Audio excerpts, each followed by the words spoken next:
Paano ba maging partner talaga? Mag-enroll dito sa Ascendra International. Ayan. So ito po yung mga enrollment package. And if you want to become a partner, gusto mo makipag-partner sa pag-asenso, ayan, yung pa-explain ko pong mastery, vitality, and protection, may iba't ibang combination po yan sa ating mga enrollment packages. So we have here the associate, builder, consultant, director, and executive enrollment package. So magkakahalaga po yun ng from 8,500 to 199,800.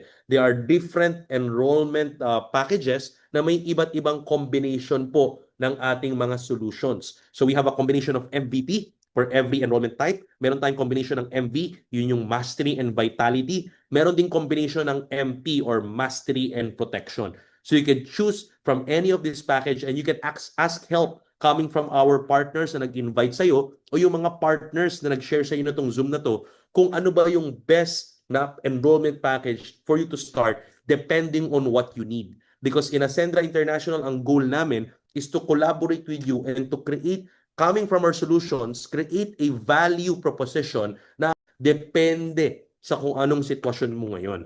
Ayan. So, you can ask our partner from this combination of solutions. Ayan. So, pag-usapan natin, okay, naintindihan ko na, Miko. Now, I understand yung improvement. Tawid tayo dun sa pangalawang I. Ano yung pangalawang I?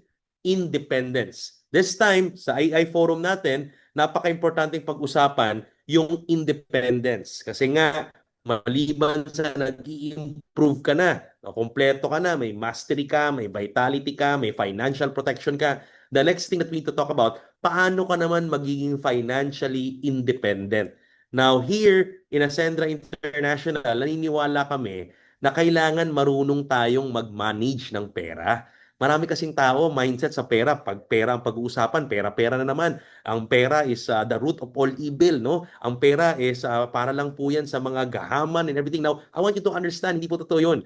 Ang pera is a tool, no? Ang pera po is actually something that a resource coming from our Creator that is given to us. Na importante na alam natin paano siya i-manage because we need to understand how to become a good steward of these resources. Kaya dapat alam natin paano minamanage, hindi lang kinikita pero minamanage. Kaya dito po sa Ascendra International, we want to introduce to you, okay, yung tatlong iba't ibang account. We teach our members na ang pag-handle pala ng pera, importanteng may allocation. Importanteng alam natin kung ano ang direksyon. Tama? So gusto kong tanungin kayo, okay? Sige, tanungin ko ulit kayo. Pag pinag-usapan ng financial independence, sino po dito yung pag payday? Ano man ang kinikita mo? Empleyado ka man, negosyante ka man, kapag payday na, pag sweldo na, or pag komisyon na, may profit na, excited ka. Sige nga, sino po dito yung excited kapag payday or pag may komisyon or kapag kayo po ay kitaan na? Okay, sige nga, pakitype nga dyan. Okay, me, excited. Sige po, pakitype dyan yung mga excited kapag payday na. Ayan, marami. Si Zaira, excited. Okay, si Ana, si Riza. Okay, si Rose, si Marco, si Florida, si Andrew. Now, next question. Okay, sino po dito yung after ng payday, after matanggap yung komisyon, yung pera, alam pa kung saan napupunta yung pera? Okay? Meron ba dyan? Sino ba dito yung alam kung saan napupunta or naguguluhan? Pag payday, wala na, nakalimutan na. Okay? Saan na pa napunta? Naubos. Parang naubos na lang ng basta-basta. Di ba? Parang dumaan lang yung payday. Di ba? Okay. So sa mga medyo naguguluhan kung saan napupunta, sa Ascendra International, we value your financial health. Kaya dito kasama yung classmate ng bayan, si Mr. Joseph Lim. Tuturuan natin tayo na importante palang may allocation yung pera. Na pag may tinatanggap kang pera, maliit o malaki, importanteng hinahati mo yan into three different accounts. Ano daw yung three accounts natin dito? Essential account, expansion account, and enjoyment account. Yung essential account, ito po yung pang monthly expenses natin. Dito yung ginagastos natin pang araw-araw, pang rent, bills, food, and supplies, di ba? Expansion account, ito naman yung wealth creation mo. Dito yung mga more on savings and investment. Para yung buhay natin hindi pa ulit-ulit. Alam natin may pupuntahan tayo in the future, right? And of course, yung pangatlo, enjoyment account. Importante pa lang may allocation tayo para dun sa pangpa-enjoy natin ng buhay, di ba? Gusto mo ng bagong sasakyan, gusto mo mag-travel, gusto mong bumili ng something good for you, luxury, something na magpapasaya sa'yo. Importante pa lang may allocation kasi marami sa atin kapag hindi allocated yung pera, minsan kung saan-saan napupunta. Yung iba napupunta lang sa essentials lahat.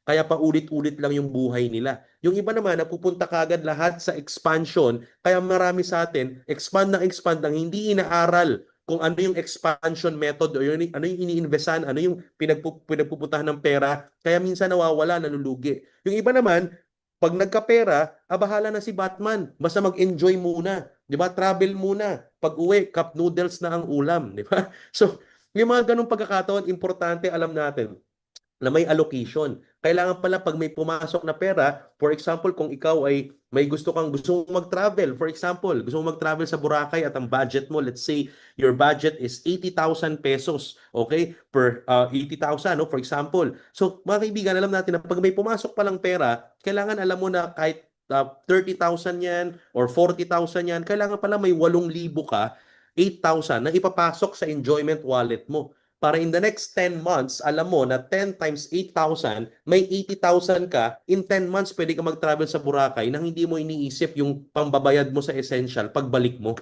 Yan. So, importante may allocation yung pera. So, ladies and gentlemen, dito sa Ascendra International, ito yung gusto nating solusyonan. Because the truth is, marami sa atin, dahil hindi lang ang allocation, marami sa atin nagkakaroon ng mga financial problem. Right? Marami sa ating mga Pilipino, maraming financial problem. So tatlong major na financial problem na nakita namin sa Ascendra International sa mga kababayan nating Pilipino at sa ating lahat coming from our own experiences. Number one, marami is dumadaan sa, Miko, paano ko mag-allocate? Hindi nga sapat ang essential account namin. Yan. Meron bang ganyan? Meron bang nakaka-relate sa ganyan? Di ba? Di ba, paano naman mag-allocate, magba-budget?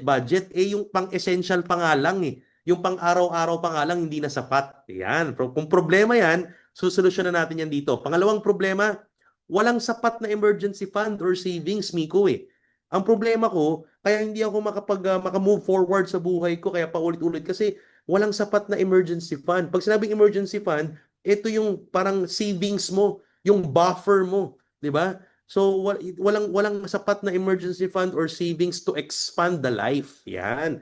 Pangatlong problema, ang problema kasi Miko, sanay ako na pag medyo na-burnout na ako sa ginagawa ko, mas inuuna ko yung enjoyment kaysa sa mga pangangailangan. Mas inuuna ko yung party-party kasi nakaka-burnout sa trabaho eh. Kaya ang gagawin ko, magpapainom na lang muna ako, gastos muna. Then tsaka na problemahin yan, bahala na Batman. Di ba? So, yun yung tatlong problema ng most of the Filipinos. If you think this is true and it's happening, can you give me a thumbs up if this makes sense? Kung ikaw ay nakaka-relate dito, no? Kung ikaw ay nakaka-relate o may kakilala ka or ikaw mismo ay apektado ng mga problemang to, can you please give me a thumbs up there para mapag-usapan natin kung paano natin sosolusyonan. Ayan, sabi ni sobrang relate, sabi ni Riza. Ayan, sabi ni tumpak, sabi ni Rose. Okay? Sabi ni Jojo, tama po. Ayan. So tingnan natin, the good news is sa Ascendra International, may solusyon po tayo dyan. Okay, in Ascendra International, susolusyonan natin yung mga yan. Ready na ba kayo? If you are ready na solusyonan yan, mga kaibigan, is welcome po kayo sa Ascendra International. Ito na, independence, solusyonan natin. Una, anong solusyon doon sa hindi sapat ang essential account? Kulang nga yung kinikita, Miko eh. Paano pa ako magbabudget? Ang solusyon ng Ascendra International dyan, simple lang. Ang solusyon, edi palakihin mo or dagdagan mo ang cash flow mo. Alright? Dagdagan natin yung pumapasok na income. Magbukas tayo ng gripo. Okay? Magbukas tayo ng bagong gripo. Wag lang isang gripo. So, yung kailangan dagdagan mo, mag-build ka ng another source of income. Palakihin or dagdagan. May kasabihan ng mga Pilipino, pag maiksi ang kumot, matutong mamaluktot. Now, ang good news, dito po sa Ascendra International, bawal po ang mamaluktot. Dito sa AI, dito po kapag maiksi ang kumot, bibili tayo ng mas malaking kumot. Okay ba yun? Kasi magdadagdag tayo ng cash flow natin. So, paano natin gagawin yan? Gagawin natin yan, simple lang naman. Kailangan mong tanggapin na kung gusto mong dagdagan ng cash flow mo sa currently kinikita mo ngayon, kailangan mong matutunang magbenta. You need to accept the fact that it's all about sales at pagbebenta. Lahat ng nagdagdag ng cash flow at umasenso ang kanilang pinansyal, naging financially independent, lahat marunong magbenta. And kung hanggang ngayon allergic ka pa rin sa pagbebenta, kung ang mindset mo pa rin hanggang ngayon sa panahon ngayon ay hindi ako marunong yan, hindi ako magaling dyan, mahiyain akong tao, hindi ako magaling magbenta. Now guess what? Kailangan mong tagapin ang lahat ng bagay ngayon. It's umiikot sa pagbebenta. Miko, what do you mean by that?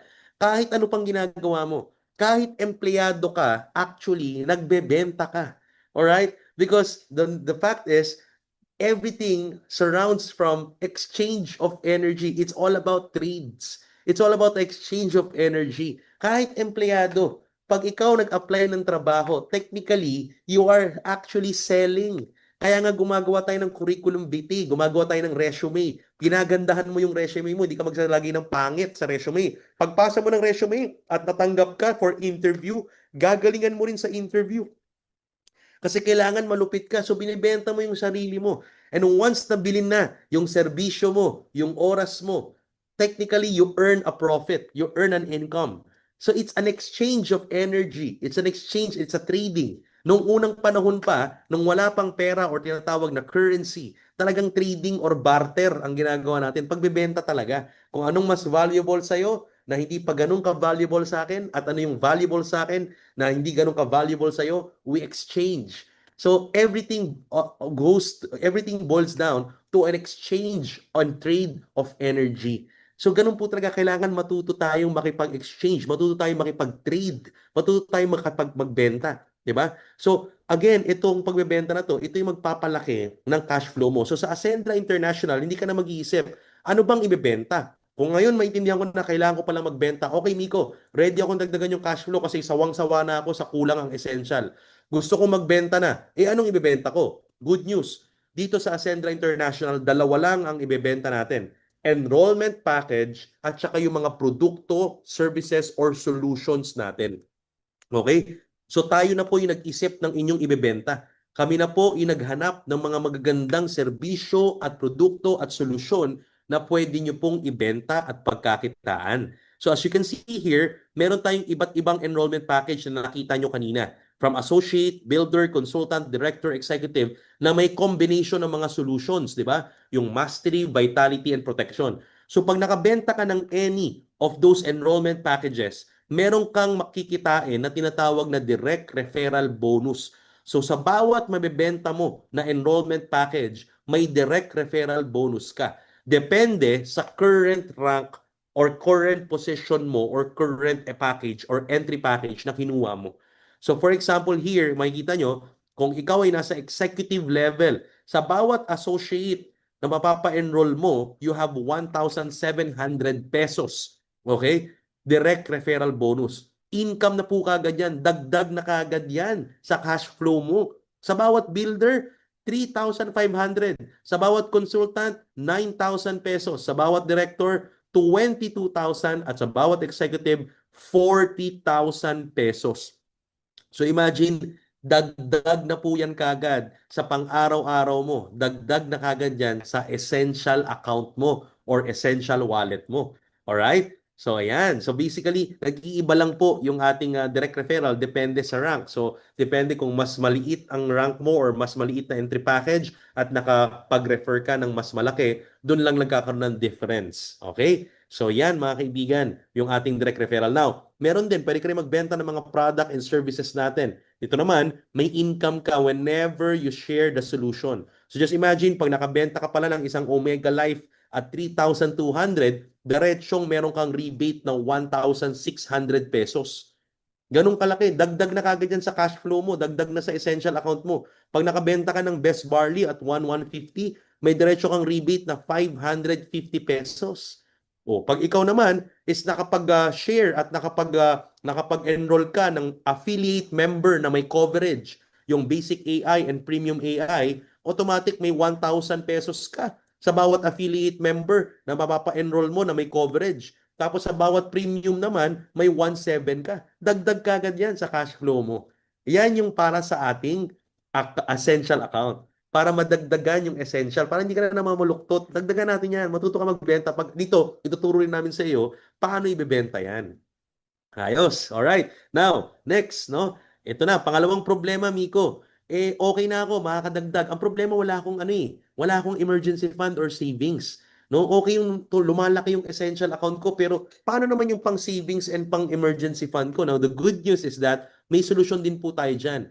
Ang solusyon namin diyan is expansion account. Ang kagandahan dito, habang nakafocus ka, palakihin yung essential account mo. Habang nakafocus ka sa pagbebenta ng inyong mga enrollment package at ng mga solutions ng Ascendra International, kasabay niyan, pwede ka rin actually magkaroon ng organization or grupo. Kasi bawat enrollment package na napapa-enroll mo, kumikita ka na, sila mismo, ganun din ang pwede nilang gawin, and sila rin mismo, may income ka pag sila ginawa nila yung ginagawa mo. Are you following? So pag nag-enroll sila at natuto sila at nagbenta rin sila, ikaw na nakapag-enroll sa kanila, meron kang pwedeng kitain coming from their production. So yun ang ilalaman natin sa expansion account. Okay ba yun? So pwede ka palang mag-build ng organization ng mga partners dito na pag meron silang benta ng enrollment package at ng produkto, ikaw, meron kang kinikitang komisyon coming from their production. Ganon din sa real estate, ganon din sa insurance industry. Yung mga branch managers, yung mga unit managers, yung mga real estate brokers, pag nakabenta yung mga ahente nila, na tinuruan nila paano kumita, meron silang komisyon sa bawat benta ng mga ahente nila. Ganon din dito sa Ascendra International. Okay ba yon? So, pag bumenta yung grupo mo at organization, may kikitain ka sa expansion account. Yun yung panglaman mo ngayon sa savings mo at pang-emergency fund mo. At malaki po ito. Now, paano natin kukumputin yan? Kino-compute namin yung commission ninyo sa tinatawag naming turbo engine. Ayan. Ito yung computation engine. Ganito po namin kino-compute yung magiging income ninyo sa benta ng mga enrolled partners ninyo. Okay? Paano daw kino-compute, Miko? Turbo. Kaya napakabilis. Pakitype dyan. This is patented. This is actually only for Ascendra International. This is our computation. Pakisabi nga dyan, computation engine. Yan. Ganito namin kino-compute yung commission. Turbo. Paano daw yung sabihin ng turbo? Triple Unified Recurring Bonus. So yan, ano daw ibig sabihin ng Miko? Triple Unified Recurring Bonus. Para padalingin explain sa inyo, ito sa isang effort ng grupo mo, isang effort lang nila, isang benta nila, 3 beses kang kumikita. And it's also unified at recurring, paulit-ulit. Miko, paki-explain sa akin yan. Ito, papaliwanag ko. So makinig ka mabuti.